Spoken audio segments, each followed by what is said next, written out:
रितेश ने श्रेया के कंसर्न को लेकर के सबसे बड़ा एक्सपोज किया है और बहुत बड़ा झटका यहाँ पर जितने भी बाकी इनमेट्स हैं उनको लगाया। उनको विश्वास नहीं हुआ कि ये क्या बात हुई, कैसे यहाँ पर जो है रितेश ने ये सारी बातें कही। और दो चीज़ों को जब यहाँ पर स्टोरी को दिखाया गया ना, तब रियलिटी यहाँ पर निकल के सामने आई।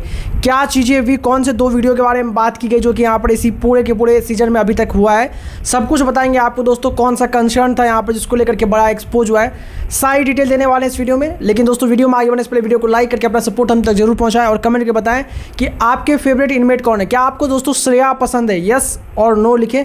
अगर आपका कमेंट यस है तो समझ जाएंगे यहाँ पर श्रेया के लिए बहुत सारा वोट आ रहा है। अगर आपका कमेंट नो है तो उस कंटेस्टेंट का नाम लिखिए जिसको कि आप यहाँ पर सपोर्ट कर रहे हैं। दोस्तों फटाफट से भर के कमेंट करना है आपको वीडियो को लाइक करने के बाद। चलिए बात करते हैं यहाँ पर कि हुआ क्या है।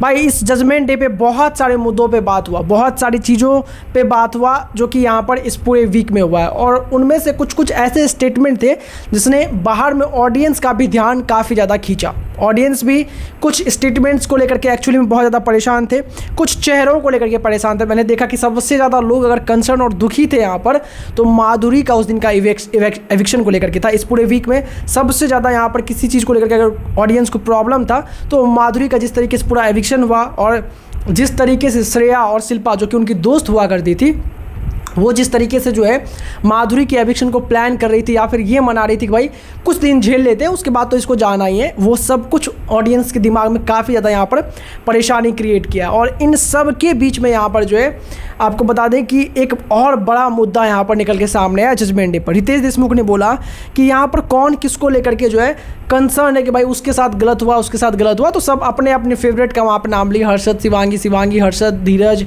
यहाँ पर इन सब का नाम लेते हुए सब एक दूसरे का नज़र आए। और यहाँ पर योगेश, आकांक्षा योगेश, ये सब मतलब बहुत ही वही सेम टाइप वाला जो है रोटेशन हुआ। शिल्पा ने यहाँ पर श्रेया का नाम लिया, श्रेया ने यहाँ पर शिल्पा का नाम लिया। तो यहाँ पर रितेश ने पूछा कि क्या आप श्योर हैं यहाँ पर कि इस नाम को आप चेंज नहीं करना चाहेंगे? तो यहाँ पर श्रेया को लेकर बोले, श्रेया आप बताइए कि आप यहाँ पर क्या सिर्फ यहाँ पर जो शिल्पा के लिए कंसर्न है? तो उन्होंने बोला मुझे कुछ फ़र्क नहीं पड़ता, यहाँ पर मैं गेम खेलने आई हूँ और शिल्पा मेरी दोस्त है तो मैं उसके बारे में ही सोचने वाले हूँ। जिसके बाद यहाँ पर वो बोले तो आप कैसे एक स्टेटमेंट दिए कि आप यहाँ पर जो कंसर्न है, आप सिर्फ चाहती थी कि योगेश सेफ हो जाए। आप पिछले शो में भी उनके पिछले शो को लेकर के भी आप यहाँ पर कंसर्न थी उनको लेकर के कि भाई एक लड़की की वजह से उसका पूरा गेम खराब हो गया, वो शो नहीं जीत पाया। जब आप किसी के लिए इतना बड़ा स्टेटमेंट देते हैं तो आप वहाँ पर डबल स्टैंडर्ड शो करते हैं, क्योंकि आपने ही इस गेम के अंदर में ये चीज़ बोला कि ये फेक है बंदा, इसने यहाँ पर जो है दो लोगों के इमोशन के साथ खेला है जब टाइम आया, इस पर भरोसा नहीं किया जा सकता, ये सही नहीं है किसी के लिए भी। आप उसी के लिए मतलब यहाँ पर लड़के के लिए आप ये भी स्टेटमेंट देते हो कि आप कंसर्न हो, आप सेव करना चाहते हो और इमोशनल हो जाते हो। तो ये जो डबल स्टैंडर्ड है उसको लोग कैसे देखें, आपको लोग यहाँ पर किस तरीके से जज करें? आपके लोग इंसानियत को समझ नहीं पा रहे कि कौन से तरह की इंसानियत आप यहाँ पर दिखाना चाह रही हो, या फिर अगर आप कंसर्न हो तो यहाँ पर उसको टारगेट भी बना रही हो, ये क्या है आपका? और अगर ऐसा कुछ है रियलिटी में तो आप उसको बदतमीज बोल देते हो, उससे बात कर लेते हो, उसकी औकात तक बात कर देते हो कि ये है तुम्हारी औकात, ये तुम कर सकते हो, ये सब तुम करती हो। तो इसमें यहाँ पर क्या ऐसा लगता है ना कि तुम यहाँ पर पूरी तरीके से जो है ना एक डबल स्टैंडर्ड वाला गेम खेल रही हो। आने वाले फ्यूचर को जो आपका इस गेम के अंदर होगा, आप उसको यहाँ पर जो है बचाना चाहते हो कि लोग आपकी तरफ ज़्यादा ध्यान ना जाए और आपका एक अलग साइड भी नजर आए कि भाई आप यहाँ पर काइंड भी हो।